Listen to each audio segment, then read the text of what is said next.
Well, this is kind of a late announcement, but better late than never, as I like to say. I'd like to welcome you all to the month of Mega May. That's right, a whole month devoted to the Titanium Titan, the Blue Bomber, the forgotten, blue dude who's in Super Smash Bros. Now. That's right, Mega Man. Mega Man is one of the three great mascots of the late 20th century in terms of gaming. Between him, Mario, and Sonic, Mega Man's the one who's had the second least bad games. He's literally got about 2 or 3 tops.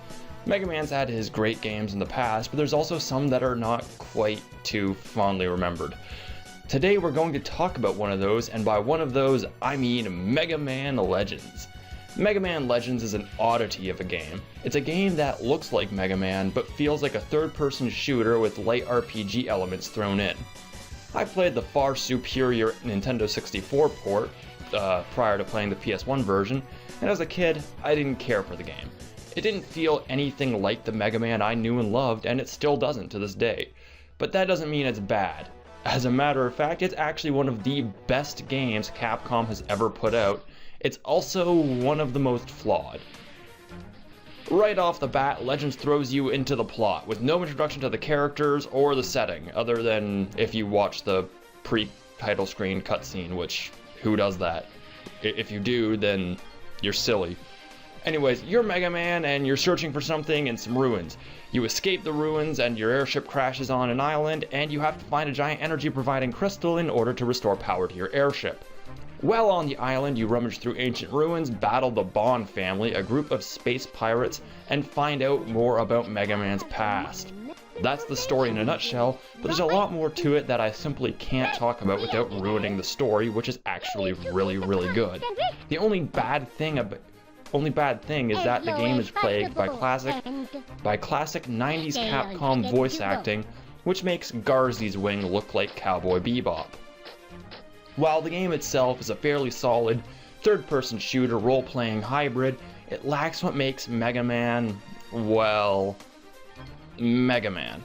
You do get weapons other than the Mega Buster, however they aren't obtained by beating bosses.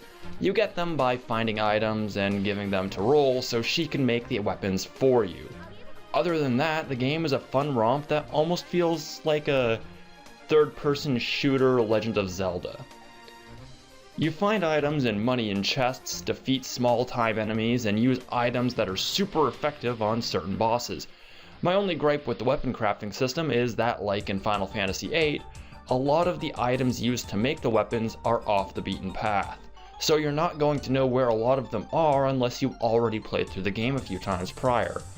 My first time beating the game, I had very small amount of the weapons, and I had a heck of a time fighting the final boss because of it.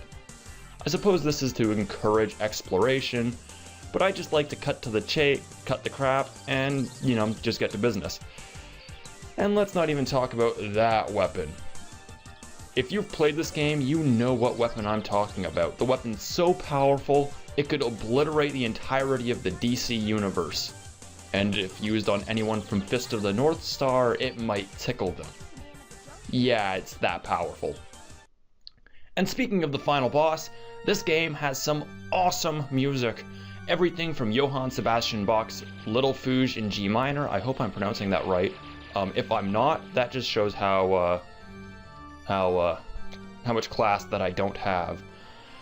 Anyways, but everything from little Johann Sebastian Bach's pieces to the original songs like the Bond's theme are all excellent pieces of music. They're beautifully composed, and I think that Mega Man Legends is one of the games in the Mega Man series that needs more recognition for its music, because like the classic Mega Man and Mega Man X and the Battle Network games, it has some awesome music, and it's just, people need to talk more about Legends music, like the Bond theme. That is an awesome theme. And since we're on the topic of sound, I'd like to point out that the voices in the N64 port of Mega Man Legends are quite horribly compressed and inconsistent. One character will be speaking in a normal speaking voice, while others will be minute whispers that can only be heard by turning up the volume to nigh unbearable levels. Lastly, we have the controls. Oh god, the controls. They are among the worst in a game ever. They really are something you have to adapt to. After a while, Resident Evil's tank controls start to grow on you, to the point where it feels wrong to play a survival horror game without them. But Megaman Legends controls are like shoving your hand into a blender after playing Kid Icarus Uprising for 5 hours. The D-pad moves Mega Man around, but left and right also turns him. You can change it so that left and right strafe and L1 and R1 turn him, but it still feels odd. And you have to use the D-pad in the PS1 version, as they didn't have analog controllers at that point in time. The N64 version, however, allows for usage of the analog stick as well as the D-pad, which makes the game play a lot better, and that's why I say it's superior. Because the only thing lost in it is sound quality and one song in the credits. That doesn't matter. Now, one thing I hate is it makes it really difficult to pick up energy cubes in the PS1 version, which is what I'm playing here. Yeah, it's kind of a hassle. But all in all, Mega Man Legends is one of those games that is really poorly designed, but is just so damn fun that you just don't care. It's fun to upgrade Mega Man's Buster Cannon, it's fun to collect items, and the characters and environments that you interact with are all filled to the brim with personality. If you can find the N64 version, pick it up. It plays and controls way better than the PS1 version, but at the cost of sound quality and, as I said earlier, one song in the credits. Whichever version you pick, you can bet you'll be in for some great times, whether you're playing it for the RPG elements, the sheer action, or if you're a longtime Mega Man fan like myself. Mega Man Legends is a true gem, rough on the edges, but if you look past them, you have a beautiful diamond that would make women orgasm in lava if you were to hand it to them. Except I wouldn't advise giving Mega Man Legends as an engagement memento. That might get your ass dumped pretty hardcore, actually.